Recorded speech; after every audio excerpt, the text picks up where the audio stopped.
From a collection of Unmitigated Pedantry, the blog of history professor Bret Devereaux. How your history gets made. Last week, we talked about why the humanities, particularly the academic humanities, institutionally linked to universities, were important.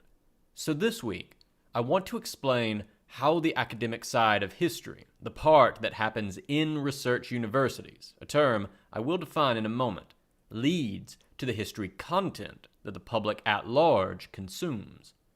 I should note that I won't be covering the ins and outs of actually doing historical research here. That's a whole different and much larger project. I suspect I'll talk about that sometime in the future, and I hope at some point to begin featuring the work of other historians here in the blog, to give a broader sense of what the field looks like and the many methods we use to create new historical knowledge out of our sources. If you are really interested in a blow-by-blow of my own research methods and progress, I give my amici on Patreon monthly updates on my professional scholarly activities. Image. Illustration of a blacksmith at work. Image description. A detail of a blacksmith at work from M.S. Harley 6563 F.68v. Now in the British Library. The manuscript, a fragment of the Book of Hours in Latin, dates to the 14th century, 1320 to 1330, and was produced in England. End of image description. Instead, this post is mostly about the connection between the various parts of history.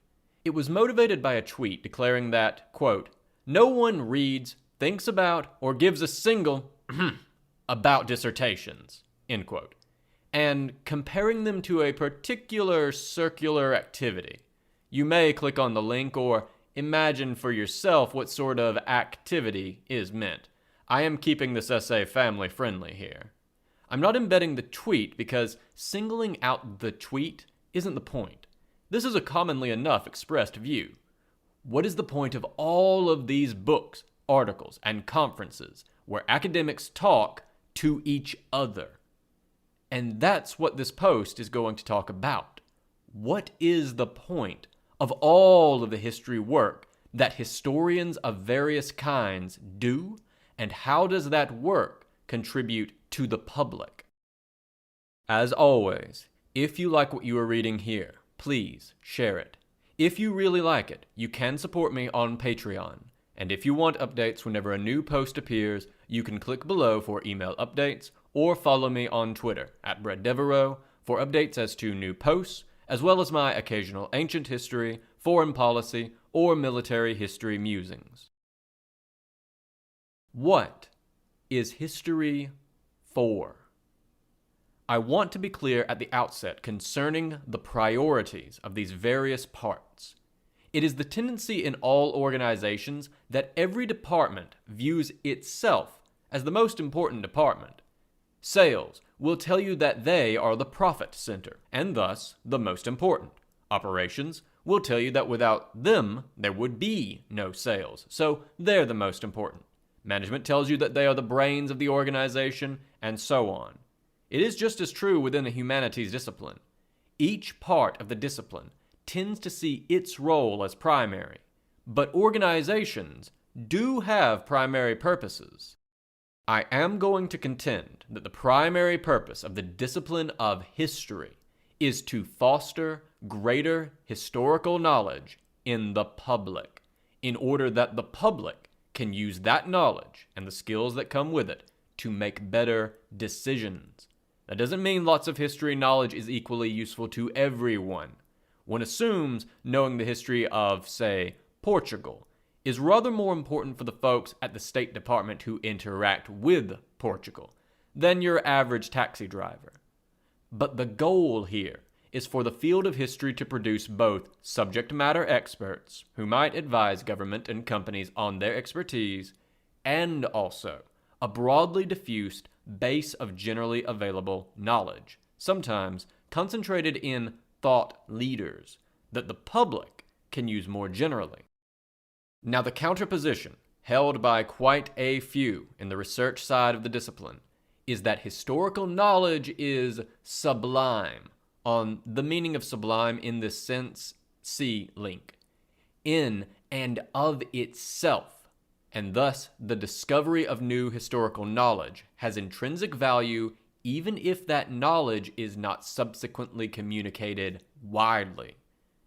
I actually have quite a bit of sympathy for this view.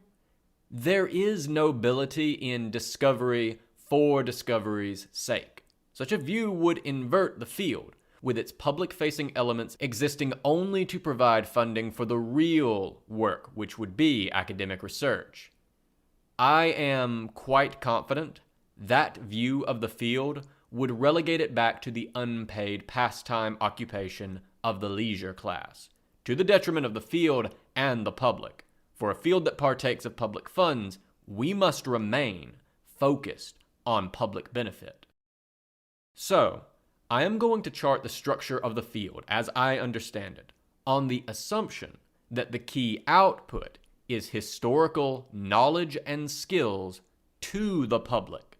I should note that I am going to try to describe the field as it is, not as I wish it was.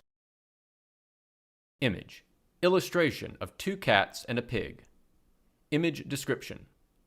Since this is a difficult topic to find images for, and the internet is fundamentally for cat pictures, here are some historical cat pictures. This one, via the British Museum, is a 17th century, 1623 to 1681, drawing of 2 cats and a pig by Dutch artist Cornelis Saffleben. End of image description. The engine. Academic research. In a sense, we can view the field of history rather like a car with an engine that generates the power, a transmission system that communicates it, and the wheels which actually deliver that power to the road. The road in this metaphor being, at long last, the public. Except, in this case, it is knowledge that is being generated, communicated, and delivered. We can divide the field of history into the same 3 parts: the engine, academic research, the transmission, what I'll call public history, although I am being a touch imprecise with the term, and the wheels, public education. Image. Flowchart graph of Bret's various parts of the chain of knowledge. Image description. A flowchart I made to help keep track of the various parts of this chain of knowledge creation and transmission. Rectangles represent people. Round-edged boxes represent activities. Purple boxes are part of knowledge creation, the engine in our metaphor. Blue boxes, part of knowledge transmission, the transmission. And green boxes are part of education, the wheels.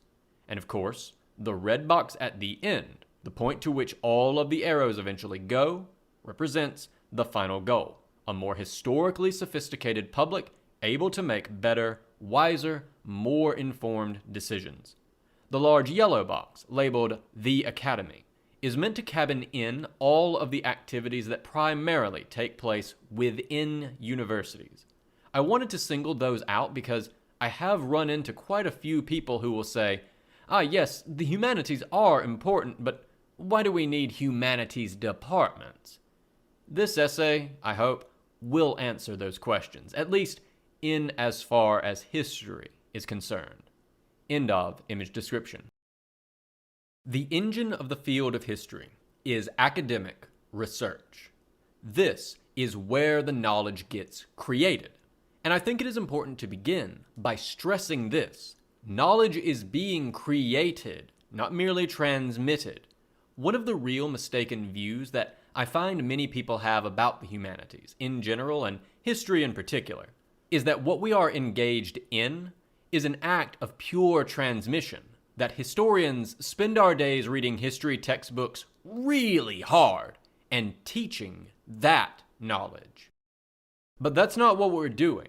I'm going to say we a lot in this section because this is the part of history I consider myself to belong to.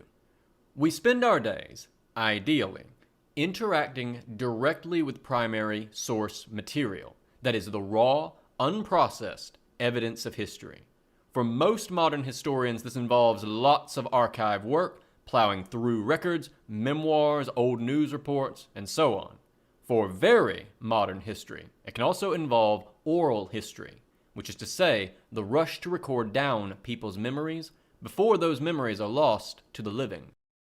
For pre-modern historians, we often have to rely not only on surviving texts, but also on archaeological or representational, read artwork, evidence, or on texts inscribed on stone, subfield, epigraphy, or still in the raw manuscript form, subfield, paleography, or on half-lost scraps of ancient paper, subfield, papyrology.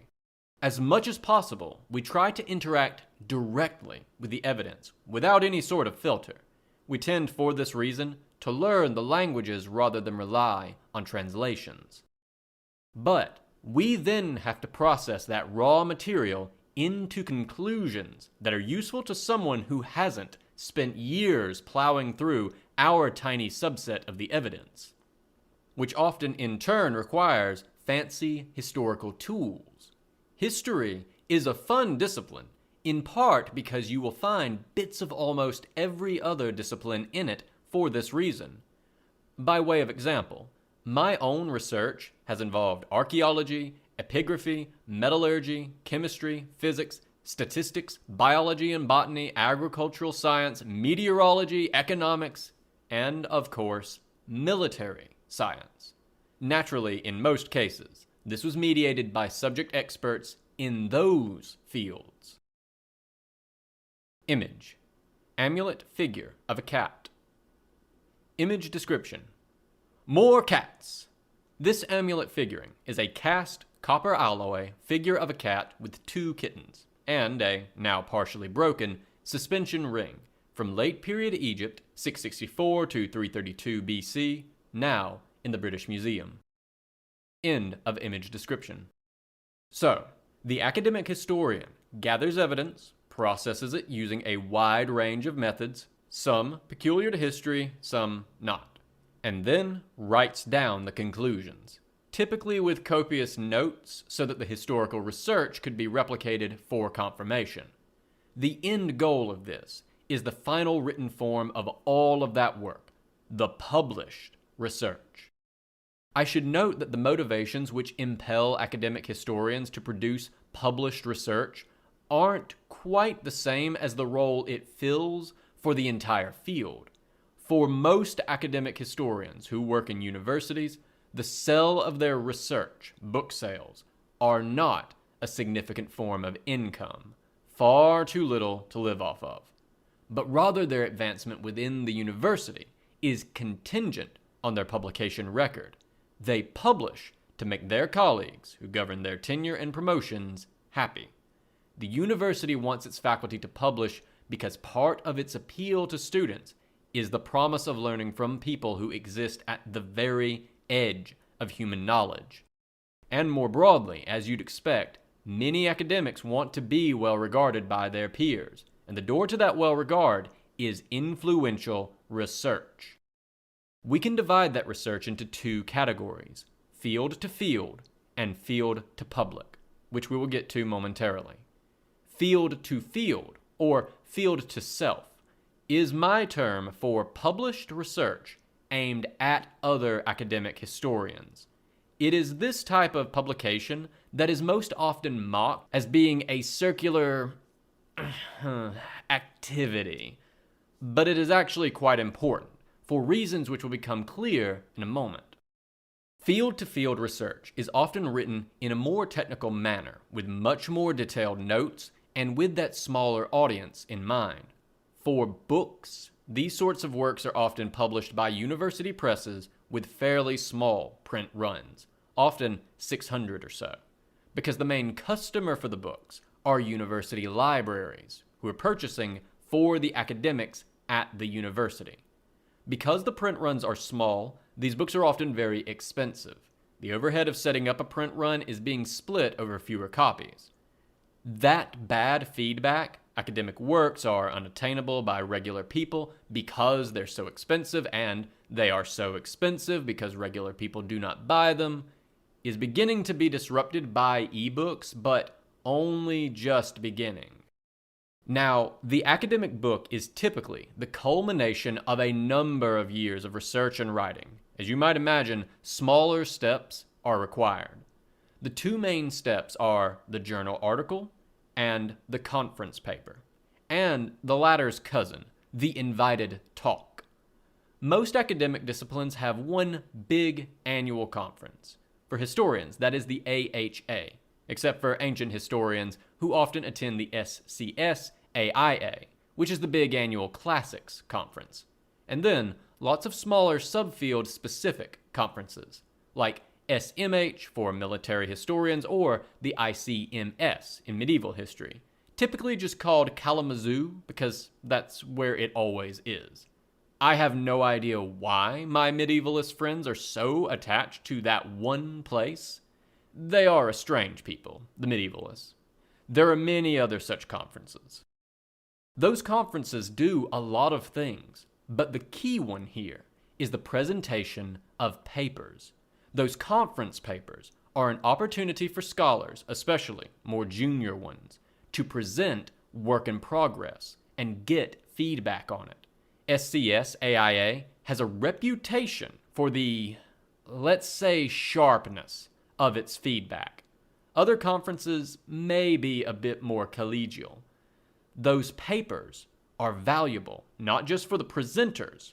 For the rest of the attendees, it is a chance to get a sense of where the field is heading, what research may be upcoming, and what scholars are working in areas related to your own, with whom you might collaborate.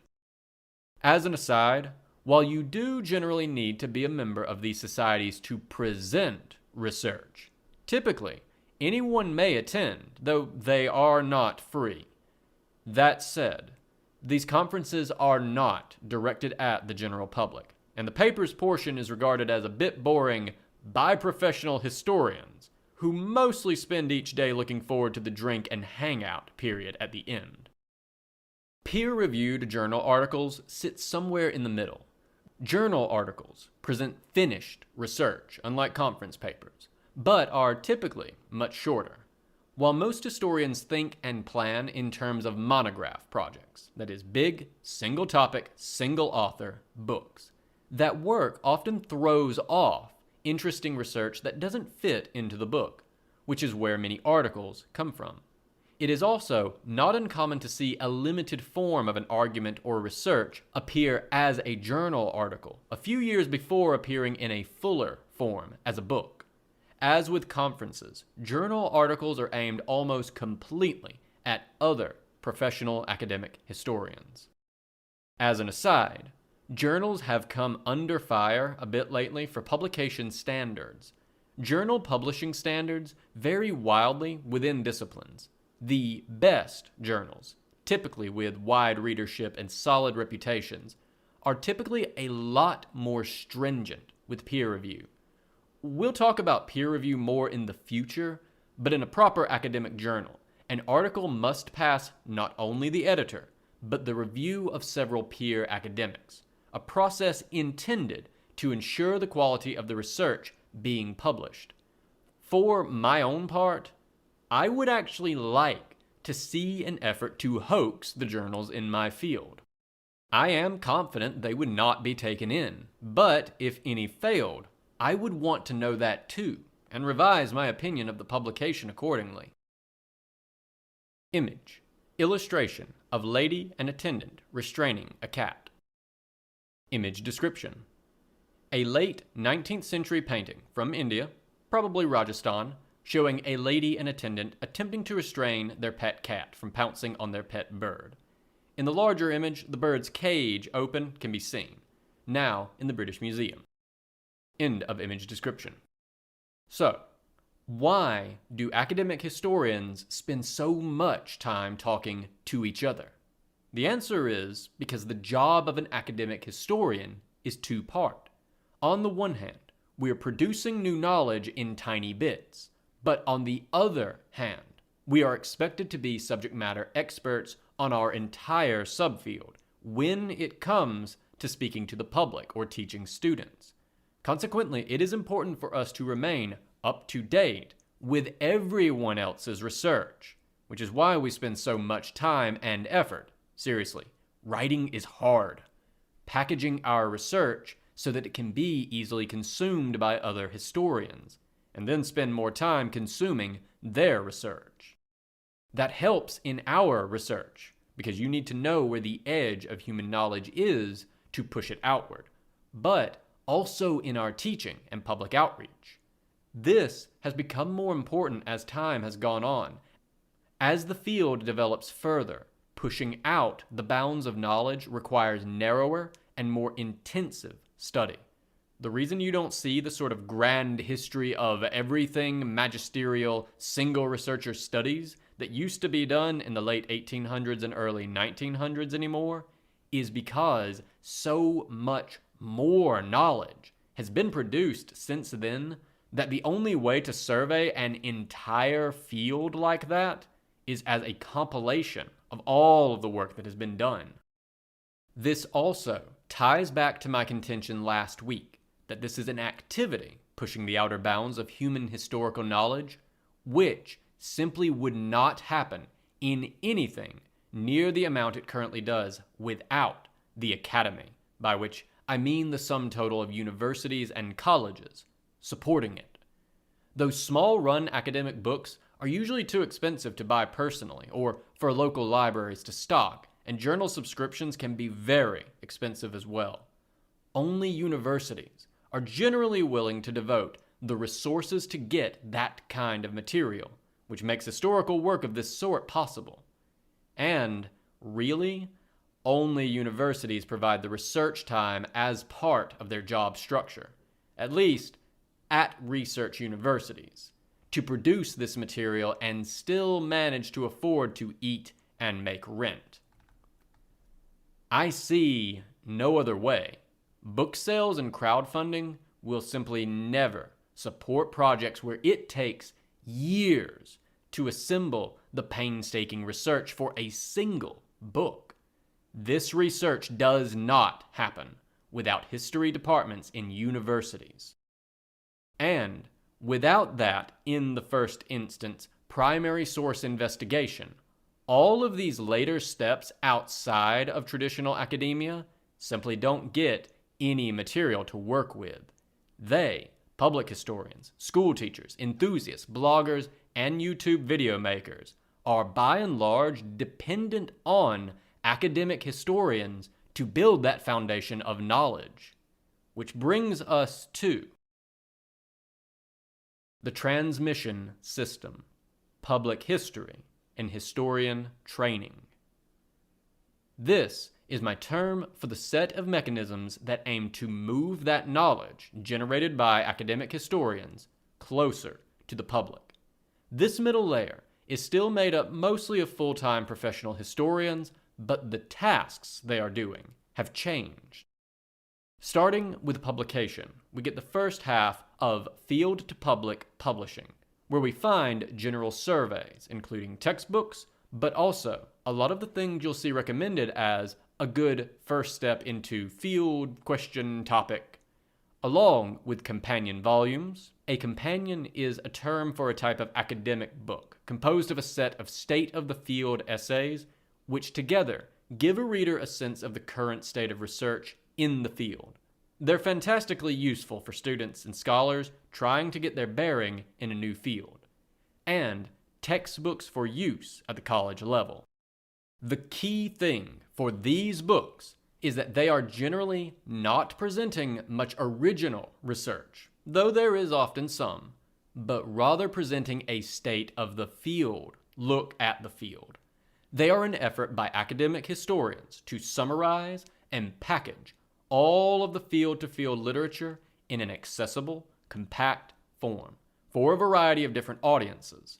For instance, the readers of companions are generally assumed to be scholars, graduate students, or advanced undergraduates. Textbooks may be pitched at introductory undergraduate courses. Many general surveys are aimed at interested members of the public. These works are important because they serve as ammunition for other parts of the transmission and wheels. They are fundamentally teaching tools. The other major part of the transmission system I want to note are public historians, who in a sense are also part of the wheels since they also communicate with the public. Public historians are the professional historians who work as museum curators, historical specialists at historic sites, monuments, houses, parks, and so on. They put together exhibits, craft the language for explanatory texts, preserve artifacts, and communicate with the public. Some public historians also do research, both field to field and field to public, although generally not to the degree or with the frequency as academic historians. The other thing that public historians often do is manage and maintain archives and museum collections, that is, the raw material of much academic research. So, not only are they part of the transmission communicating history from the academic sphere to the public, they also maintain a lot of the essential infrastructure that the academic historians rely on. Image: Anglo-Saxon ivory comb. Image description: this is a late Anglo-Saxon, 10th to 11th century, comb made of walrus ivory with two, probably cats, on it, now in the British Museum. End of image description. And where, you may ask, do we find all of these wonderful historians? That brings us to the other major task besides research which academic historians do, which is teaching. The exact ratio of teaching to research that an academic historian does depends on the university. Universities are broadly split between research-focused institutions, flagship public state schools, the Ivies, etc., and teaching-focused institutions, smaller universities, liberal arts colleges, etc. To be clear, you can get a top-flight undergraduate education from either of these sets of universities. One day in the future, we'll go more into how they differ, but the main difference here is that a historian at a research institution is expected to do about as much teaching as research, whereas a historian at a teaching college is going to do a lot more teaching and a lot less research, though typically never quite no research at all. For the transmission, the group of students we want to focus on are our history majors, and even within them, a subset of history majors that intend to go on to be graduate students and professional historians. While a lot of students move through history classes in a university, history majors are rarely a simple majority of even intermediate history courses, much less introductory surveys. Let's focus on the majors for now. Like most academic disciplines, the expectation is that the field of history trains its own specialists. Another reason to write all of that field-to-field research, so that history professors are prepared to give upcoming historians a broad base of knowledge. Those history majors take a lot of history courses for graduation, after which they go a number of different ways. The largest chunk, around 20%, go on to education, with the largest chunk of that chunk teaching in primary and secondary education, read K through 12. But the majority of history majors go on to do jobs not directly related in history, which is not a bad thing. We'll come back to them. But a sliver of those history majors are going to decide to pursue advanced degrees in history. Note, there are certainly history graduate students whose college degree was in a different field, but they tend to be a minority.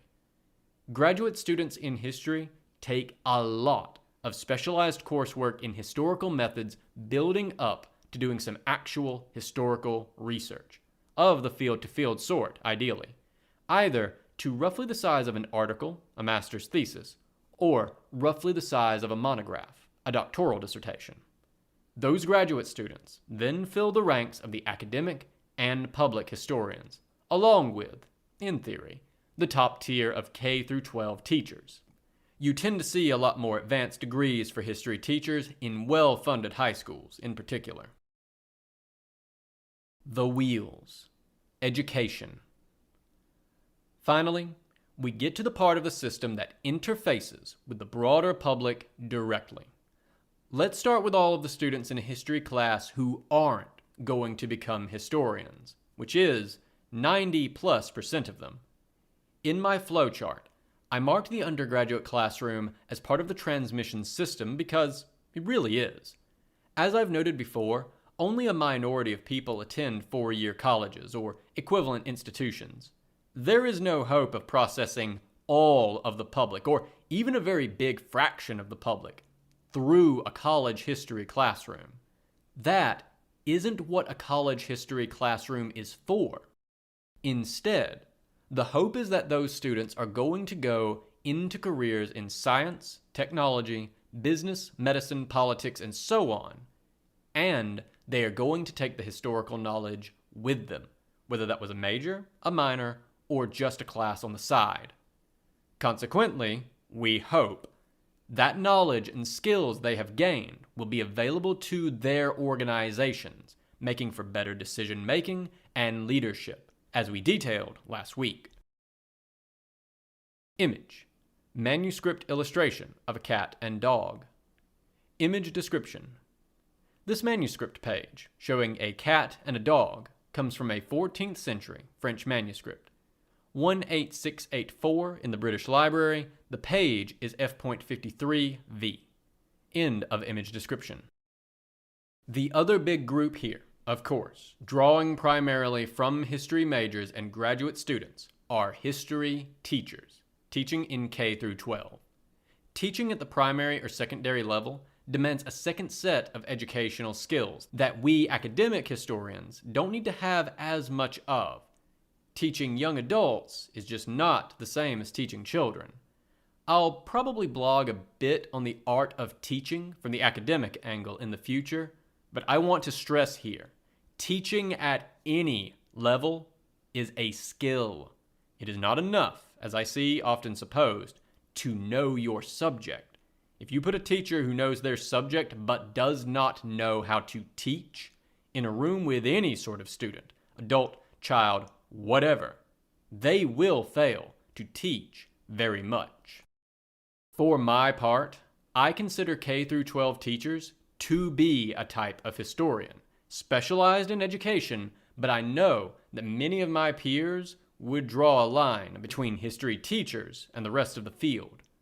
While it is quite common in some fields, classics in particular does this, as with CAMWS, for smaller regional conferences to target a mix of academic and K through 12 professionals in an effort to keep the two groups in better dialogue, it seems to me this is less common in history, which is unfortunate. Because K through 12 history teachers simply reach more of the public, effectively all of it, than any other group in the history powertrain. Because K through 12 history teachers simply reach more of the population, effectively all of it, than any other group in the history powertrain. Consequently, it would be fair to view K through 12 teachers as the fundamental end product of the whole edifice. Academic historians do research to perfect the history that we give to K through 12 teachers in their undergraduate courses, which they then deliver en masse directly to the public. That would be a reductive reading of the system, but not wrong per se. Of course, also at the level of direct approaches to the public is what is called public engagement or public outreach. You are in fact being publicly engaged right now.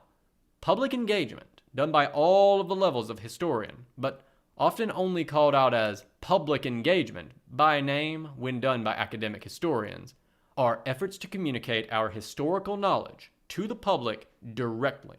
This includes history podcasts, blogs like this one, and articles in traditional print and online media. There's also a publication form of public engagement, generally called pop history. Books on history often written in an engaging, punchy style for the general public, rather than an academic or even para-academic audience. Pop history books often have a poor reputation in academic circles, but I think there is real value to this kind of publication. Unfortunately, and this isn't the place to go into this, so I won't elaborate, pop history will not get you tenure, which leads to neglect in the academy, and consequently, the big pop history books are often not written by the best historians in their fields. Conclusion. And that is the system. Academic historians train new historians at all levels, teach undergraduates, in part, to create a pool of historian trainees, and push the bounds of historical knowledge, revising old theories or breaking new ground, to make sure all of the other parts of the system, including other academic historians, have the most exact and useful rendering of the past. Public historians, graduate and undergraduate teaching then work to transfer that knowledge into places like school classrooms, museums, and public-facing publication, which puts that improved historical knowledge in the hands of the public at large. If it seems like my treatment of public history and K-12 teaching were a bit schematic, that is not because they are unimportant. Indeed, I hope I have shown quite the opposite, but instead that because that is the part of the system I do not do. My knowledge there is thinnest about organizations and practices. I should also note that for the sake of scope, I've confined myself to professional historians, folks who do this as a job for a living. But that's not the entire discipline. Research and public engagement sometimes does come from outside this system, particularly in the form of several very motivated and energetic enthusiast communities. There is a sad tendency for many academic historians to view these folks as beneath them. This is a mistake, in my view. As someone whose work borders one such enthusiast community, the arms and armor enthusiast, who often go by the label HEMA, although that community is increasingly more globally minded in its approach, and I think ought to drop the E from that label and embrace the global perspective. It can be incredibly valuable to have one of these communities adjacent to you. I firmly believe that the field would do well to nurture more of these communities. Image. Painting of a woman feeding her cat. Image description. Via Wikipedia, this is a late 18th or early 19th century painting of a woman feeding her cat by French artist Marguerite Guérard, 1761 to 1837. End of image description. I do want to say that this system is hardly perfect. There are problems. Academic historians at research institutions in particular have a tendency to become blinkered, focusing only on their peers at other research institutions, at the expense of the rest of the field. And while in theory, new historical research would make its way directly to high school classrooms, in practice, that process is often badly hampered. On the one hand, because many overworked K-12 educators are not given the time or incentive to stay current on the state of the field, though some do. And on the other hand, because the process of developing public school curricula is heavily politicized, often leading school districts to cling to outdated historical theories for decades after they were soundly discredited in the field proper. I should note, this is not a phenomenon restricted to the United States, much less only some parts of the United States. There are history textbook fights pretty much everywhere. Some European textbooks are downright startling in their treatment of world history, and don't get me started on Japanese textbooks covering 1930 to 1945. At the same time, it is my distinct impression that compared to many other disciplines in the humanities, history has a much better developed transmission infrastructure. It is really striking coming from classics, which I think is very badly hampered in this regard and seems to have little interest in saving itself. And I think this is directly part of how history as a discipline has, so far, mostly avoided the catastrophic decline in enrollment and funding, which has struck much of the rest of the humanities. Although that may not hold. The Great Recession and COVID have both hammered the discipline. This blog is my small part of that outreach, of course. The fact is, we all somewhat intuitively understand that as the general level of history knowledge in the voting public and the policy-making apparatus declines, the quality of our decision-making and leadership declines with it. Again, we discussed this last week.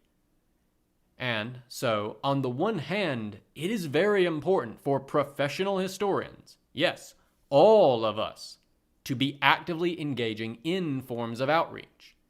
And as an aside, if your only form of outreach is political in nature, that's probably not great. Not that history needs to be apolitical. I don't think it can be.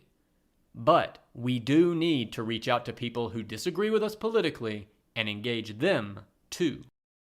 And on the other hand, I think it is important for the public to continue its support of the discipline, even when it doesn't always like what the historians are telling it.